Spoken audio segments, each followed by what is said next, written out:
Grace must be accompanied by class. A competitor is an opponent.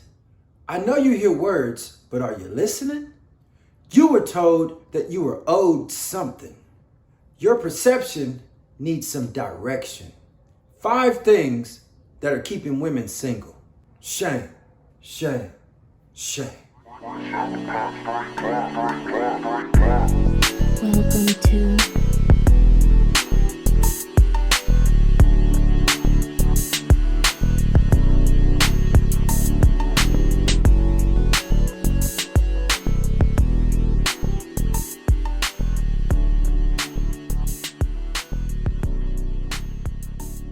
Welcome.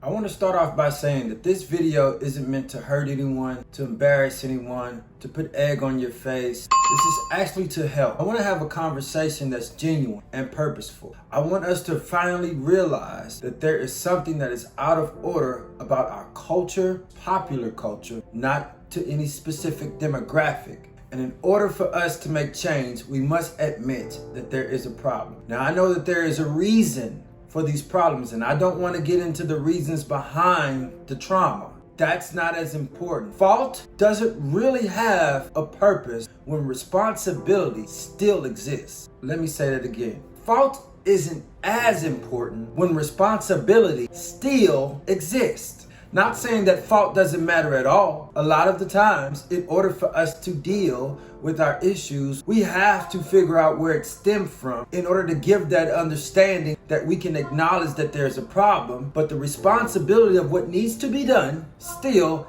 exists regardless of the why. One thing that I've always preached with any woman that came into my life, the importance of grace and class. So let's begin. 5 things that I've noticed that are keeping women single and keeping our culture out of order. Number 1, lack of grace and class. The importance of grace and class that should be omnipresent with any woman's presence. The modern attire that women today adorn has become a barrier, interference between the male and female. Dressing like a man. I remember growing up in the church, really living in true holiness in my youth. Women were not allowed to wear pants in that sanctuary. In today's time, they are making women's clothing that mirror the male clothing. Women are piercing their faces in ways that's unbecoming of a lady. Their hairstyles, it's freedom at its best. There was a time where Big Mama would snatch that off your head and pull that out of your nose before you left out the house. But because we're in a state right now where anything goes and we have the most choices that we ever had, women are taking full advantage of this, and I'm here to tell you it's keeping you single. The masculine tongue is also a problem. For a woman to feel like it is okay to speak to a man in a manner that another man would not speak to another man, this is a problem. You feel like you can get away with it because society protects you, but it doesn't make you more attractive to curse a man out, get in his face, use terminology like bro. This is not feminine at all. And my third point under the grace and class category is your domestic IQ. There's a lack of domestic intelligence. This doesn't exist anymore. Your domestic IQ is in the single digits. We got air fryers now with no cookbooks. We have quick box meals with no care. The inability to want to learn how to sew. The inability to want to learn homemaking skills. I don't even think home ec is being taught in schools anymore. Your domestic IQ is what keeps a man's attention and keeps him wanting to come back through that door every day. Domestication isn't a bad thing, and these are a few things that are keeping you single. Number 2, your overcompetitive nature. As I stated in the beginning, a competitor is an opponent. An opponent, men look at an opponent as something to defeat, not something to marry, i.e. merge together. You don't merge with your opponent, you defeat your opponent and take it out. What guy wants to take their competitor to bed? Now, generalizations always open up the possibility to say not all, but some. But I want to speak in the majority here. Most men who have earned the right to call themselves men and are having their way in life aren't looking for a competitor. They're looking for someone to pour into. And if men control access to getting on that knee and relinquishing a portion of his money into making an investment into you, he's not going to look for a competitor to give that to. Your competitive nature is causing you to work long hours.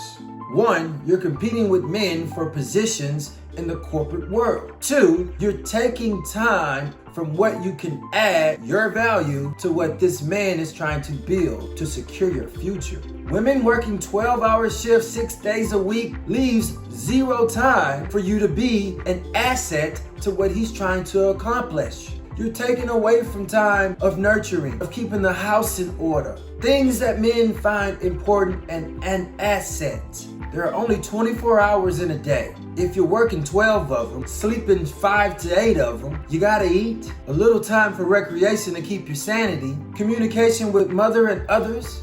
Time with your child if you have that. What time is left for your man? Second point under the competitive nature. Overly enthused sports fans and gamers. I'm not saying put the controllers down. I'm just saying when you're arguing to the teeth with a man about the outcome of a sporting event, this is not looked at as attractive. To be knowledgeable of his favorite team and know when the game is playing is one thing. But to be in these groups with men who are online trying to release their stressors of the day, and you're in that space competing with them, you're not competing for time. This is time that they want away from the world, not time that they want to compete with someone they're trying to build with. We're out of order.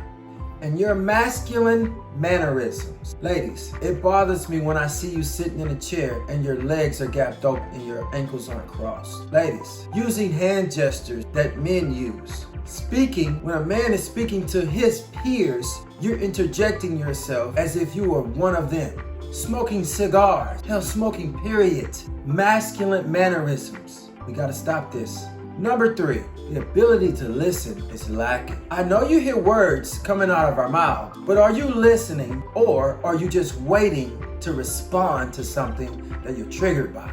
Men, the same token, if you're trying to impute fear in order to get her to listen to you, I'm here to tell you she'll never hear you if she can't respect you. She can't hear you if she fear you.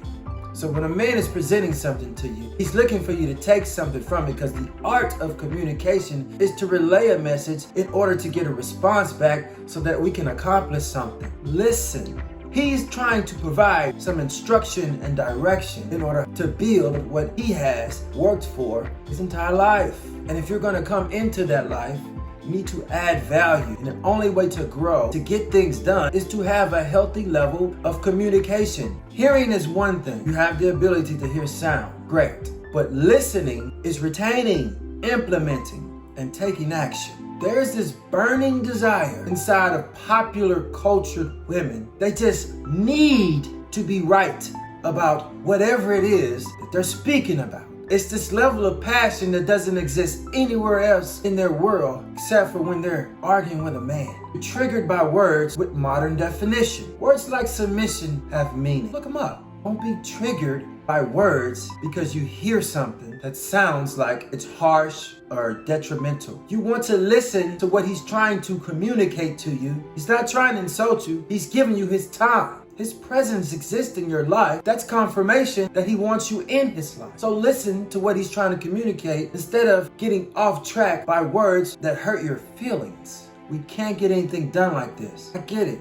You're a survivor. Women have this innate ability to survive in ways that men can't. While you're protecting yourself, what you're not doing is listening to the infinite mind of wealth that I'm trying to pour into you.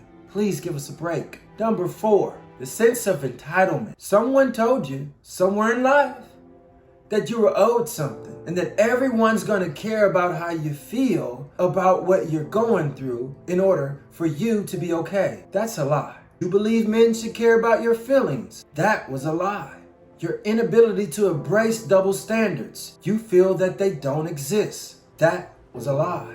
Double standards have always existed in this world. Your beauty gets you through the door in a way that man can't because you have on that red dress. That's a double standard that isn't afforded to us. But our ability to reinvent ourselves decade after decade and get better with time, that is a double standard that benefits the man in ways that it does not a woman. We can use this information to become stronger instead of becoming competitors and angry, because we want the world to feel how we feel about something. Women, you cannot be waiting for a man to feel the way you feel about something because men operate on a different level of perspective than you do. And that's the only way that we're able to secure futures in the future bag is to put feelings to the side to get the bridge built. Number 5, your unrealistic perception of self. Newsflash. Everyone's not a 10, and you know that. But you live in a world that told you that how you feel about yourself is reality, and it's not helping you get the outcomes that you want out of life. We must be realistic. Men operate off probability. Women operate off possibility. This fate, hope, love concept that you've been taught in the church and everywhere else around you, these things don't work without work. Faith without work is dead. Love used to be charity. Charity breaking down into 2 parts. The work behind the love is what makes it invaluable. You gotta get out there and do what's necessary to get the outcomes that you want. You can't wait on Jesus, wait on someone to coddle you, wait on the world to understand you before you take action. Life is not a Hollywood movie or romance novel. These are things to get you to buy product, to get you to hope that one day possibly could be someday. And if you wait on possibility, the probability of you getting what you want is very low. Not all. There are exceptions to every rule in life. But in the majority, we can't base our lives on possibility. Faith versus intention. Be intentional about what you want out of life. Ladies, if you want to be married, if you want a companion outside of a pet, if you want somebody there to protect you outside of 911, if you want someone there to get over with when you fall in the shower, someone's there, then you have to be intentional about how you're moving through this world. There are certain things that will help you acquire and maintain the attention of the man that you're seeking. Now, the reality is that there are but so many men to the innumerous amount of women that exist. So if you're pairing 1 for 1, the numbers tell you alone that every woman won't get one. That makes it a competitive environment. Either you're going to share the mind of the man that's valuable to you, or if you want your own, you're going to have to compete with women that understand what you're lacking. And the last thing, under this unrealistic perception of self, your perception definitely needs some direction. And I'm here to tell you that you do not have an infinite amount of time. The older that you get, and you're getting older every day, men always attract youth. Youth is more sustainable. Youth is healthier for procreation. Youth is not as damaged in the open market. Time is not kind, and it's inevitable. The world will turn, and as it does, your options become smaller. Your ability to understand time just might be your ultimate demise. I hope that you're able to take something from my message today to help you get the outcomes that you want. This isn't an attempt to bash. This is an attempt to help. If you like this content, please share this content. Give me a thumbs up, comment in the comment section, and make sure you subscribe with that notification bell on so that you don't miss anything. Providing one-on-one consultations, not just to the men, but to the women as well. If you want some one-on-one time with me, for now, get at me at my Gmail account, JustLivingLifestyle@gmail.com. While you're at it, shoot on over to Instagram, MrO is Just Living. Don't be afraid to get in those DMs. Promise to get back at you. Until next time, I'm Mr.O, and I'm just living. You did. Stay smooth and keep it playing. You did.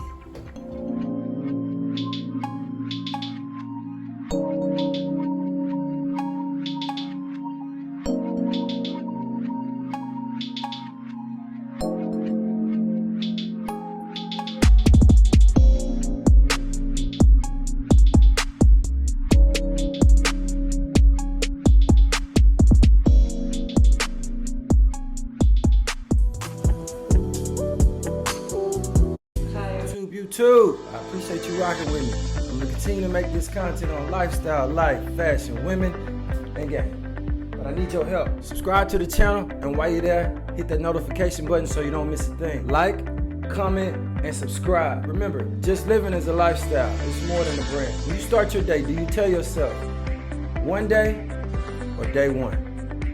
Today is the perfect day to start just living. I'm Mr.O. You did. Keep rocking with me.